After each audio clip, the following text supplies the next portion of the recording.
how's it going? And welcome back to Citywide Bytes.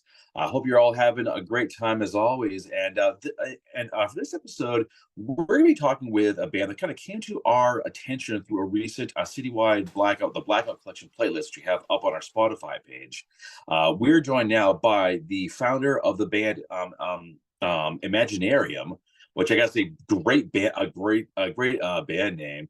Anton de Bruin joins me. Anton, welcome to the show, man. It's great to have you here. Thank you so much. Pleasure. All right. So, of course, I always like to ask about where bands came from. So, could you tell me just how Imaginarium came to be? Well, the band came to be through quite a lengthy process of actually a few years, which so I guess we kind of have to start at the origins of like my musical whole, I don't want to say career, but like my musical pathway through life.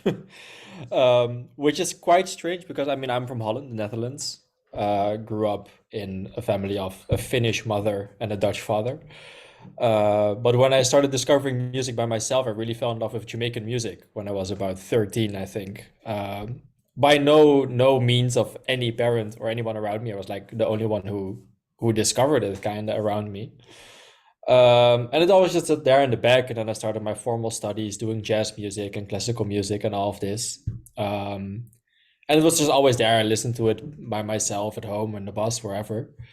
And then at some point, like in the UK, the jazz scene started growing and like becoming more hip, and like they started mixing the jazz influences they had with like their the cultures they have in the UK around them. So Jamaican culture, but also Nigerian culture, West African cultures. And that kind of became this new sound. And meanwhile, I was there thinking like, wait, you can do this? Like, does this work together? So then, I mean, bands like Kokoroko, Ezra Collective, who just dropped their new record, and like all of these bands are doing this. So at some point I was like, let me give it a shot. So then I started writing the record that now came out in March, which was in itself a process of 3 years trying to find like, okay, what do I want to do? Like, how does it sound like myself and how does it work? And yeah, I just collected musicians around me that I played with from the city that we live in, Rotterdam. And yeah, I just wanted the record to feel like friends in a room making something. Which the original idea was a 5-track EP, and it turned into a 8-track album on vinyl with strings and features and I don't know what. So just kind of spiraled out of control. As all good ideas usually do, they always kind of just go out there and they spiral. I also love how, like, Jamaican music, you mentioned that being something that you're really into. I definitely get that vibe listening to your debut album. I definitely get that strong, like, Jamaican music aspect to it. Mm. All Oh, that's right. great. Yeah, that's amazing. So, how did you meet up with the other members? Because this is like not just you, of course. You got like four other members in this band, I believe. Um, Five. Sorry, Yeah. five. Yeah, that's in my mind. I was like, it's a 5 years or 6 years. I can't quite recall. So, how did you kind of like meet up with the other like five members? They come from different project studies. So on the horns, on saxophone and trumpet. On saxophone we have Jesse Schildering, and on trumpet we have Peter Somoa. In which I also play in Peter's band, which Jesse also used to play in, and I studied together with Jesse. So that was the link up of the horns. The guitar player Milan Bone is a longtime friend. Like we went to high school together. The bass player Joop de Graaf I know from just being in the scene. Like he's also kind of in this UK jazz electronic scene with his own band called Joop and Blintex Collective. And he's just a friend from making music, going to sessions, like seeing each other in the street. And the drummer Tijmen Molema is from my other band Dragonfruit, which I've also played with in other constellations, and we also studied together. So that's that's the link up. Dragon Fruits is a wonderful band name too. I absolutely love that one. Does it actually come from like the actual like fruit, or is it just like something else? How did the name came to be? I think at some point we just yeah. So I mean, the band name I think came about 5 years ago, Yeah. in which we just had a group chat in which was only designed to send band names in to find one. And then I think our lead singer coined it, but I don't know if it was through the fruit. I actually Yeah, don't or remember. maybe it's like a drink or something like that. I think it's also like a Yeah, type it of could drink be. too. It could it be. it is weird where like band names come from. Sometimes it's just like going through like the dictionary and saying, okay, pick two random words and that's our band name and that's it. Mhm. So it sounds like you all have different like musical backgrounds. You've been in like past projects, other bands. Do you Mhm. feel like that comes through in like Imaginarium, or is this just like a brand new thing? No real connection to like what you've kind of done before. Well, for me, the trumpet player Peter, he is from Ghana, Ghana, West Africa, and there's also quite some Afrobeat influences in the record, Mm. which I discovered through playing with him. Like we started his band in 2020 when he moved to the Netherlands. So that has been a huge part of also creating the sound and the record. Um, and it's starting to pop up more and more in the Netherlands, like this African Afrobeat scene, like in clubs and but also live bands.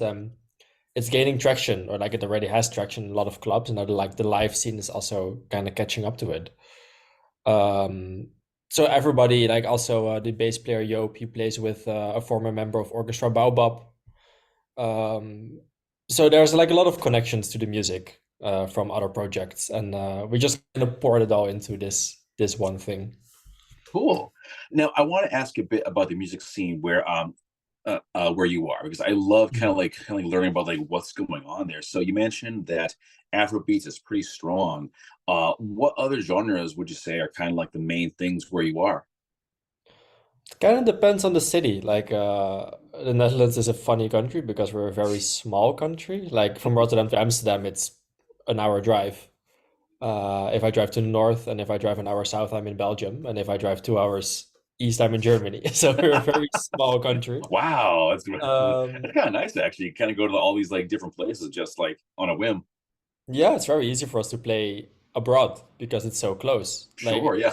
for us, it doesn't matter if we're playing in Brussels or in the north of Holland. It's the same distance. Oh, that is so awesome. That is We- so cool. Yeah, yeah. We also sometimes like when we have to drive to some faraway place somewhere in the countryside, we're like, yeah, better play in Paris sometimes because Yeah, like exactly. in travel time, it doesn't really matter if you're driving in rush hour traffic in here or just straight blowing it through to Paris. Oh, dude, you're making me jealous here, man. I want to come want to like come over now, just kind of like experience that. Just like, you know what, we're gonna go to like Paris today. We're gonna go to like Spain tomorrow, Belgium like the next day. Yeah, Wow. London is 4 hours by train, so calm down. Ah. No, Catching but the other next flight. We're doing this thing. yeah, yeah. No, music culture-wise, it's an interesting place because every city does kind of have its own thing. So you will see that in Amsterdam, for example, the club scene is way bigger than where we are in Rotterdam, Mm, which mainly also has to do with just city policy. Because Rotterdam is a bit of a weird city in that because we've had a lot of popular clubs back in the day, like early 2000s to 2010 and before that. But the city itself never really had a very distinctive vision on nightlife. So mm. everything just kind of goes and comes and like it just moves around a lot. And now you notice it going a bit more into the underground scene again. So I would say in Holland, in Rotterdam, it's mainly like let's say UK jazz, so like club genres that mix with improvised music, and then soul R&B. And then in Amsterdam, you will see more the Afrobeats being played in the clubs. I'm a piano, but also like more the let's say artist focused R&B. So like where there's Mm. a singer and like they are the act. Um, but then again, because it's such a small country, like we play everywhere. Like it's not like we are only stuck to one city, so we can like mix Sure. and match everything. Wow. What would you say have been kind of like the highlights for you as a band? Like any places that were just like major like milestones for you to play at? Well, we did the North Sea Jazz Festival now in the summer, which Nice.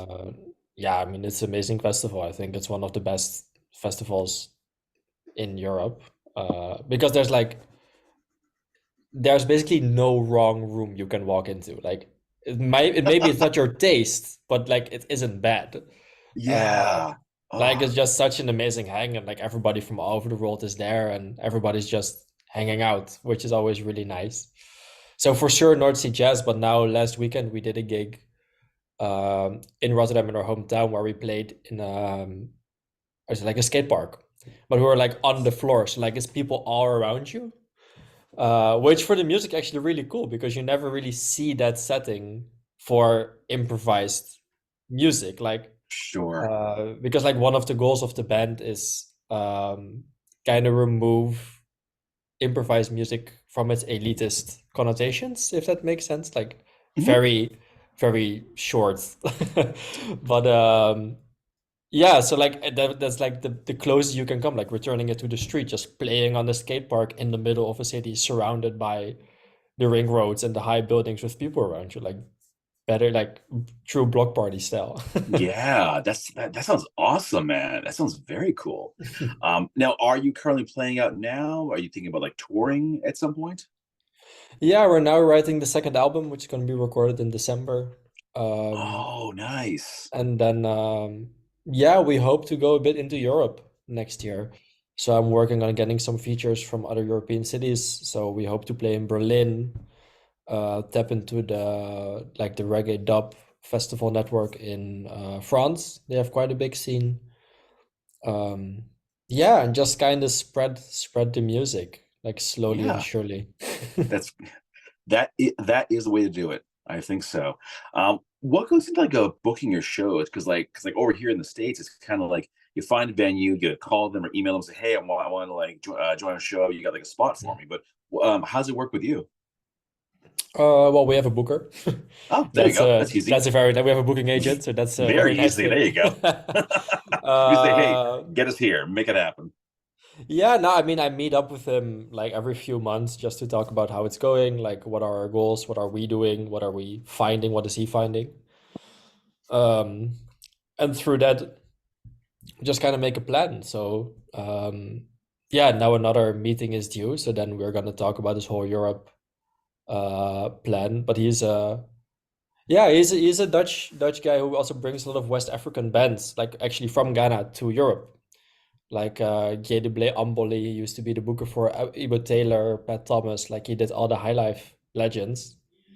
Um, so yeah, it's very interesting also to go into that scene because I've been mostly playing around in the pop scene and in the like more really jazz scene in Holland. So it's also fun to now explore that side together with him and like his network. But this just sounds like this like amazing adventure you're on right now. Just kind of plan out like all over Europe, meeting all these like cool bands, and Mhm. of course, like having a booker, super easy, right? Sorry?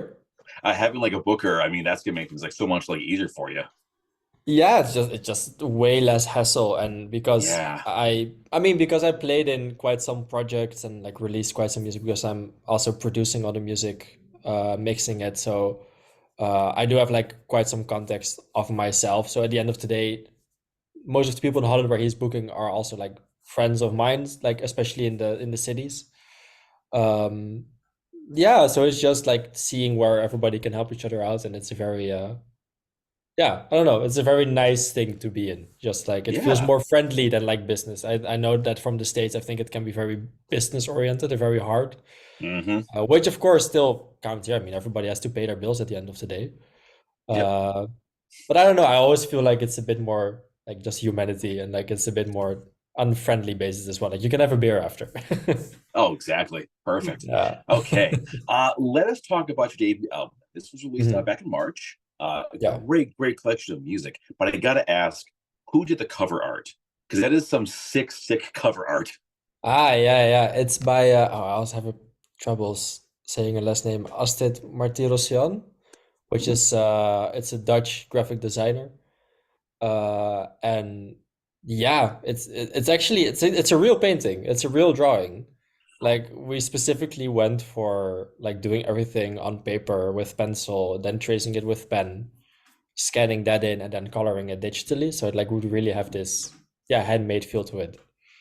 Um, So cool, dude. Yeah. So cool. Very memorable.